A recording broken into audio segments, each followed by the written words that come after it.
Bonjour à tous, Phil de TNA. J'avais été plusieurs à nous demander c'était quoi nos setups de barils pour la chasse à l'ours. Aujourd'hui, on va y aller étape par étape puis on vous montre ça. Pour ce qui est du matériel, on va commencer. C'est sûr que ça nous prend un drum, bien évidemment.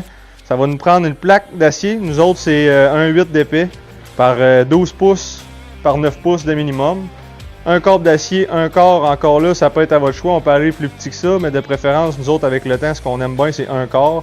On a une virole, ça c'est la partie la plus importante de tous nos petits outils qu'on a, parce que ça va empêcher notre corbe de se twister. C'est souvent comme ça que les ours réussissent à casser le corbe. Puis un bout de fer angle pour mettre tout autour de notre trou pour empêcher les ours de venir tirer sur le setup de couvercle. Donc première étape, on va venir tracer un rectangle de 5 pouces par 8 pouces sur le dessus de notre drum, qu'on va ensuite couper, qui va venir accueillir la plaque à la fin de notre projet. Puis on va commencer aussi en perçant nos trous autour du drum. Pour ce qui est des trous, moi ce que je préfère c'est des faire au buffer en triangle. Je trouve que c'est plus vite, c'est plus simple, puis c'est moins dangereux de se jammer et pogner avec la Holsa. Si vous les faites à Holsa, ce qu'on vous conseille c'est maximum 1 pouce 3/4, puis on n'en fait pas plus que 3 dans le drum, dépendamment du stock. C'est sûr que nous autres on a un stock qui se vide quand même assez facilement puis qui est sec. On pourrait grossir les trous, mais on est toujours au mieux de commencer plus petit. Donc là on vient de finir la première étape. Fait que, on a fait notre trou sur le dessus, on a fait nos 3 trous sur le côté. On a fini aussi des buffers, là, le tour de chaque trou avec le buffer pour être sûr que ça ne soit pas coupant si les ours grattent d'un trou avec leurs pattes. Puis on a finalisé ça aussi en faisant un trou en bas qui va servir à attacher notre câble. Et pourquoi on le fait en bas, c'est qu'avant ça on les faisait en haut. Souvent à l'arc on va avoir le drum de bout quand l'ours va arriver, puis le câble qui est dans les airs, ça nous fait un obstacle inutile de plus.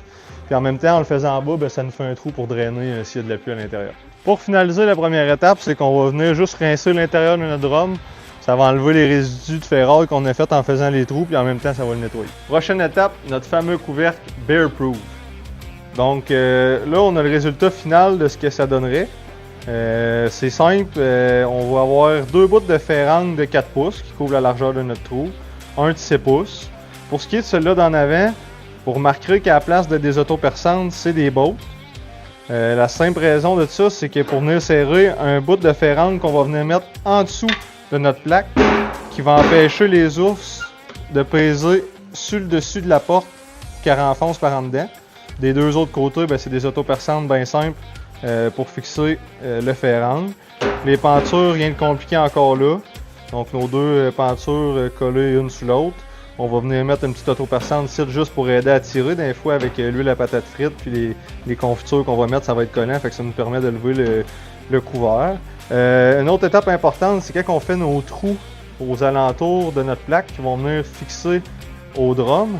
Les faire d'un diamètre qui est plus gros au filet de vos autoperçantes pour pas que les deux vissent en même temps et que ça aille mal. Puis en terminant, on ferme ça avec des mousquetons, fait que c'est un système qui est super simple, qui est super rapide quand on arrive à notre type d'appontage. Fait qu'on a percé 2 trous à l'intérieur du fer angle avant, le plus bas possible collé sur le dessus du drum pour être sûr qu'il y ait le moins de lousse possible dans notre porte. On vient simplement fermer ça, les virer de l'autre côté comme ça, les deux côtés comme ça. Un mousqueton, ça serait aussi suffisant, 2 c'est juste une sécurité de plus. Les rentrer comme ça, vous voyez, c'est impossible pour tirer. Les fer angles nous empêchent de venir avec les griffes de l'ours soulever le couvercle, fait qu'on a un couvercle qui est bear-proof. Donc on est rendu à notre dernière étape, on va fixer notre porte bear-proof avec des autoperçantes sur notre drum. Puis on va installer aussi notre câble. Précision apportée pour le câble, la longueur du câble, le câble principal, on va l'appeler comme ça dépend vraiment de votre type d'appontage, c'est à votre choix. Dépendamment de votre arbre, il est situé où. Mais ce qui est important, c'est de se garder un bon 6 pieds de câble, on va l'appeler le câble de rotation, qu'on va mettre notre virole après. De cette manière-là, ça permet, oui, à notre câble avec la virole de tourner dans tous les sens, mais aussi avec le câble de rotation de tourner au 360 autour de l'arbre. Fait qu'on va venir serrer notre câble.